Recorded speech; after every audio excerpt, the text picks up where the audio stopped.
Good afternoon, everyone. Welcome back for the next chapter of Sideways Stories from Wayside School. Today, you're going to hear all about the three Erics. In Mrs. Jewell's class, there were three children named Eric. Eric Fry, Eric Bacon, and Eric Ovens. They were known throughout the school for being fat.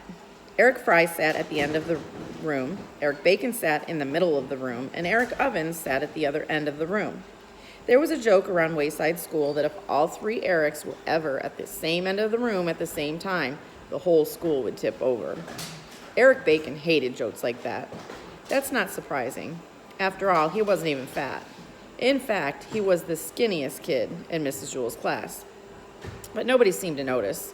The other two Erics were fat, and so everyone just thought that all Erics were fat. But I'm not fat, Eric Bacon insisted. What's your name? Asked Jason. Eric, said Eric Bacon. Then you're fat, Jason concluded. And pretty soon, skinny little Eric Bacon, the skinniest kid in Mrs. Jewell's class, had the nickname Fatso. Eric Fry really was fat. He was also the best athlete in Mrs. Jewell's class. His body was solid muscle. However, nobody ever noticed. The other two Erics weren't very good at sports. Eric Ovens was clumsy. Eric Fatso Bacon was a good athlete for his size, but because he was so skinny, he didn't have much power. So naturally, everybody just assumed that Eric Fry was also clumsy and weak. After all, his name was Eric. Whenever the other kids chose up teams, Eric Fry was the last one picked.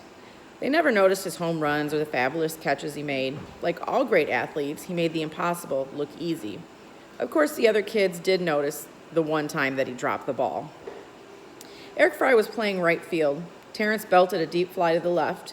Eric Fry raced all the way across the field after the ball, and at the last second dived at it. He caught it in midair on his fingertips, but as he hit the ground, the ball squirted loose. Well, what do you expect from Butterfingers, said Stephen. And since that time, Eric Fry has had the nickname Butterfingers. Eric Ovens was the nicest person in Mrs. Jewell's class. He treated everyone equally and always had a kind word to say, but because his name was Eric, everyone thought he was mean. Fatso was mean because everybody called him Fatso. Butterfingers was mean because he always had to play right field. So naturally, everyone just assumed that Eric Ovens was also mean. They called him Crabapple. Good morning, Allison, said Eric Ovens. How are you? Lay off, Crabapple, will ya? Answered Allison. If you don't have nothing nice to say, don't say anything at all. All three of the Erics had nicknames. It was better that way. Otherwise, when someone said, "Hey, Eric," no one knew to whom he was talking.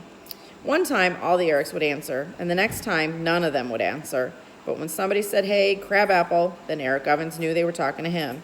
And if someone said, "Hey, Butterfingers," Eric Fry knew they meant him. And when someone said, "Hey, Fatso," Eric Bacon knew that he was being called. I hope you enjoyed today's chapter. I will see you back here tomorrow.